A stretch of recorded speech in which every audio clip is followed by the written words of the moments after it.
et qui permet de comprendre comment fonctionne notre mémoire. Dans ce modèle, on distingue deux formes de mémoire, la mémoire de travail et la mémoire à long terme. La mémoire de travail contient ce que vous avez à l'esprit à un instant donné, ce dont vous avez conscience explicitement là maintenant et sur lequel vous pouvez tenir des raisonnements. Cette mémoire de travail reçoit notamment les perceptions sensorielles auxquelles on décide de prêter attention, visuelles, auditives, textuelles, tactiles, etc. Mais elle a une capacité très limitée, on ne peut avoir en tête simultanément que quelques concepts. De son côté, la mémoire à long terme, comme son nom l'indique, permet le stockage des connaissances et des concepts que l'on va retenir longtemps, au-delà du laps de temps très limité de notre mémoire de travail. Et cette mémoire à long terme a notamment la capacité de se réorganiser, de se consolider. Pour ceux qui aiment les analogies, on peut comparer ces deux mémoires à la RAM et au disque dur d'un ordinateur. L'une facilement accessible qui permet de travailler sur l'information, et l'autre plus grande qui sert de stockage à long terme.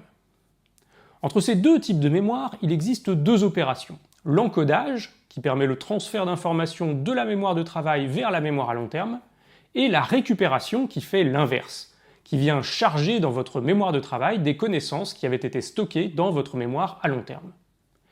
Et bien évidemment, ça n'est pas tout, il y a un autre processus à l'œuvre, c'est l'oubli. Quand vous retenez un numéro de téléphone juste le temps de le taper, vous le mettez uniquement dans votre mémoire de travail et ensuite il va s'évaporer rapidement, sans aller plus loin. Mais il y a aussi de l'oubli avec la mémoire à long terme, des choses que vous avez sues, mais que vous avez progressivement oubliées. Et pourtant, des fois, on a tous cette sensation de réapprendre ou redécouvrir quelque chose qu'on avait su, et de se dire « Ah ouais, en fait, je m'en serais pas souvenu, mais dans le fond, je le savais ». Et ce qui se passe dans ce cas, ça n'est pas vraiment qu'on avait oublié, c'est qu'on n'arrive plus à se le rappeler. La connaissance était peut-être toujours là, quelque part, dans la mémoire à long terme, mais c'est la récupération qui a échoué, qui n'a pas pu se faire.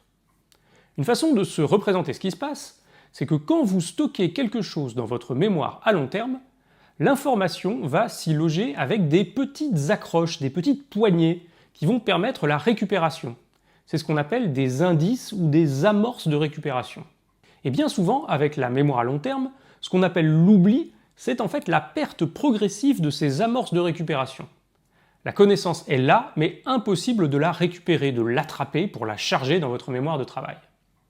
Et cette notion d'amorce de récupération, elle est extrêmement importante, car plus il y en a qui sont associés à une connaissance, plus cette connaissance sera facilement disponible, utilisable et flexible.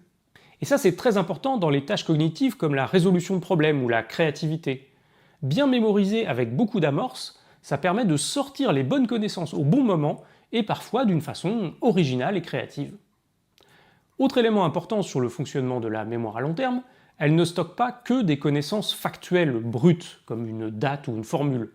Elle permet aussi de stocker des connaissances conceptuelles, de la compréhension, sous la forme de ce qu'on appelle des schémas mentaux. Un schéma mental, c'est un ensemble de concepts dont on comprend les liens et les articulations et qui forment un tout cohérent, qu'on peut utiliser pour faire des déductions, des raisonnements. Et comme vous le savez sans doute, quand on a vraiment compris quelque chose, c'est toujours plus simple à récupérer, à mobiliser qu'une connaissance par cœur.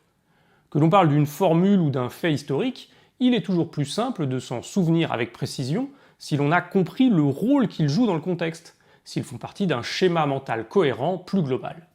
Bien, grâce à ce modèle sur la mémoire, on voit bien ce qu'on veut essayer de faire avec nos méthodes d'apprentissage.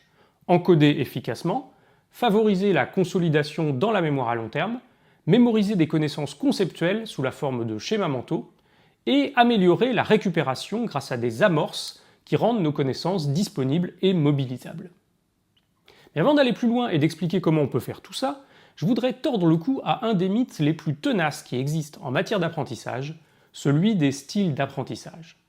Vous savez, « Ah, moi je suis plutôt un visuel »,« Ah non, moi je suis plutôt auditif, j'ai besoin d'entendre, etc. » Beaucoup de gens pensent avoir un style de prédilection qui leur permet d'apprendre mieux. Eh bien, c'est complètement faux. C'est une idée qui a été balancée par un type un jour, et depuis il y a eu littéralement des dizaines d'études scientifiques sur cette notion, et juste, c'est faux. Vous avez peut-être un style que vous préférez, mais c'est juste une préférence personnelle, ça n'est pas lié au fait d'apprendre mieux, à l'efficacité de tel ou tel mode. Par contre, ce qui a été constaté, c'est qu'on apprend tous mieux en utilisant plusieurs modes, visuel, textuel, auditif, tactile. C'est ce qu'on appelle la multimodalité, et on va en reparler. Bien, assez papoté, c'était important pour moi de vous expliquer les fondements, mais maintenant allons-y pour les méthodes qui marchent vraiment.